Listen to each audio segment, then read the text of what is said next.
Sometimes that's not so easy. People have crazy schedules and kids and Saturdays, game days and so forth and so on. But we thought this would be a fascinating way to move on. So 2 years ago we had 14 students come up. We trained them in the morning on how to do the screenings. And they range from first year dental students to fourth year dental students. You know, we have flashlights. It's not dental chairs. We have little stools and somebody recording behind, writing the data down, and flashlight and looking in, giving all the information. And that turned out to be, for them, a pretty wonderful experience. It was nice for us too, of course. As you mentioned earlier, you have this videographer here who's got plenty of enthusiasm, and reminds you of the old days, the way you felt and so forth, and it's exciting to see the next generation coming along. So that snowballed into, can we take that a step further and turn it into even more of a win-win situation? So this year, we had to limit the number of students. We couldn't, I think we ended up with 20 volunteers. We ended up with actually 40 plus volunteers from the dental community, because we got the hygiene school involved, the dental assisting school involved. Some of these volunteers had to go outside the dental tent, because I think dentistry ended up having the greatest number of volunteers of any group in the state, which was very, very exciting.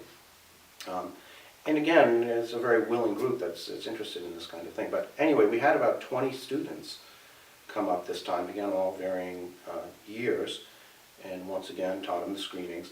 But this year we took it a step further, because once we were done with the screenings and so forth, we then, in coordination with the Special Olympics and Vermont State Dental Society, we had a little get-together afterwards with all the students. So rather than just saying goodbye, we now brought them in. We broke up into little groups. We talked about the day, talked about what they learned, started to share some wisdom about dentistry, and of course that snowballed into all sorts of questions about the future, where things are going, what they might do, coming to visit offices, and now a mentor relationship has developed where we're still in touch with a lot of these young students, watching them go through their careers in school, and hopefully someday maybe coming back to Vermont and becoming dentists here in Vermont and helping the population going on. So it's funny how things can just start to grow out of your control, but somewhat controlled by your thoughts and processes, into something bigger than you'd ever anticipated.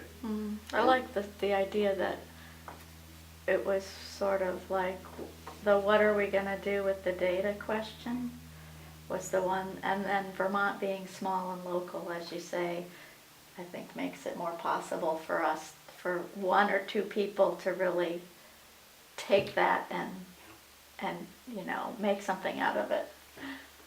Yeah, and now from what I hear from Chris is that they're starting to talk about it nationally. So we didn't realize that it wasn't already happening. We didn't think it was our own idea, but it wasn't happening. And what a great and wonderful thing to formalize and to maybe eventually even make it part of the training of the individual dental schools. I mean, I could see it going that far. Of course, then we had the other piece of, well, now we really need the athletes to be screened.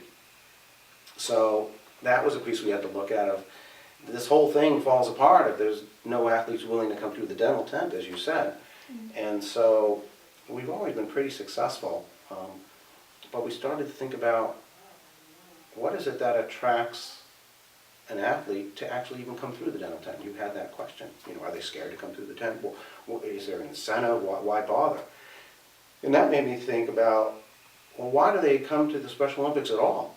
You can play bocce in your backyard.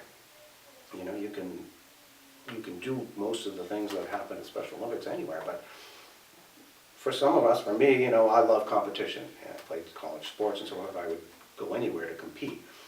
And so I thought, well, is that why the athletes come? And it's not. I don't believe that's what. It has nothing to do with the competition. It's just the experience. It's about winning. For me, it might have been about winning. But for these athletes, it isn't about winning. It's just about being, and being involved with the community there. And then I really thought, you know what? I think they love the medals and the ribbons and I watch my daughter, who's a gymnast, and she just adores a medal. I mean, it could be for just showing up. You know, she got a medal now. And 3 weeks later isn't about showing up. It's about, oh, well, I went to this great event and I won this medal. You know, and that, it's like a good fisherman story. The fish gets bigger and bigger and bigger as time goes on. So that was a frustration, though, for me personally, just how do we get the athletes to come through? Because I think that the medical tents and so forth are now more important than the actual competitions themselves. You know, that's my take on it. I mean, and I, again, being a previous athlete, I love the competition, and I think it's a great combination. But truthfully, I think the healthy tents and all so forth were sort of a side show. And my view and hope is that they become just part of the entire competition.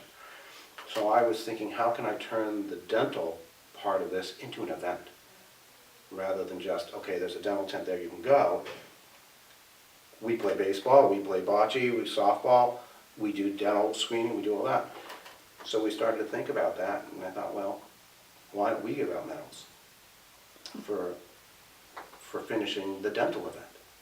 And what do you have to do to get that medal? All you got to do is come through, sit down, let us look in your mouths, let us go through oral hygiene with you, teach you a few things, and at the very end you get a t-shirt and you get a medal.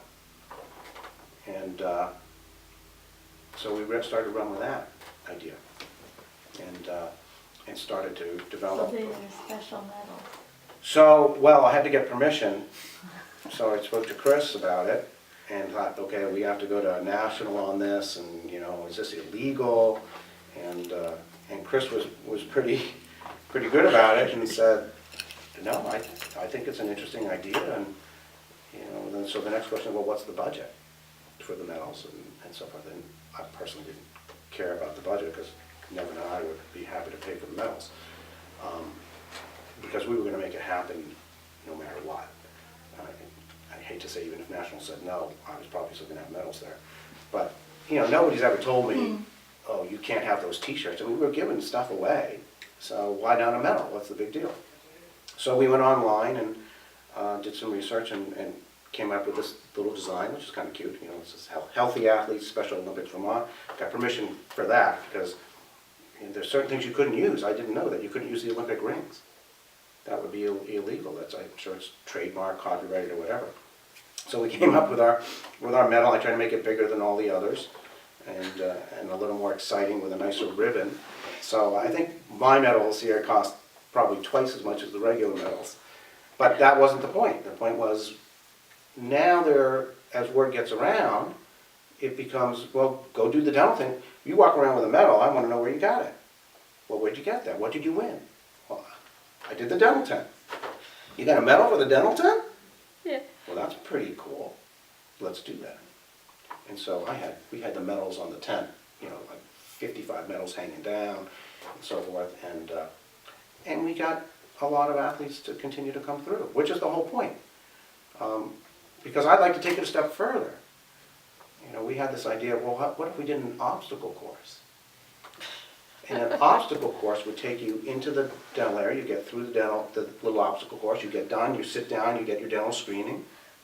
Maybe then you get a T-shirt or whatever. You go to the obstacle course, then takes you to the hearing, and then takes you to the vision, and then takes you to the PT, and you go through this whole event, and you get either medals along the way for each event that you finish, or something at the end. And all of a sudden, we don't become just a sideshow. We become part of and assimilated into the entire Special Olympics program. And it's not something extra, it just is, you know? And Yeah. whether that'll ever happen, I don't know. Because of the logistics of an obstacle course and where does it get stored and all sort of thing, you know. It might be too far out of the box, but at least the idea of medals was a good start. Yeah. It was a beginning, Yeah. and it was easy. And it was Yeah. something that we could do in 20 minutes rather than getting things Yeah. built to do it and so Yeah. forth. So is there some particular event, like experience that you've had as a volunteer for Special Olympics that really sort of brought you up short and said, now this is what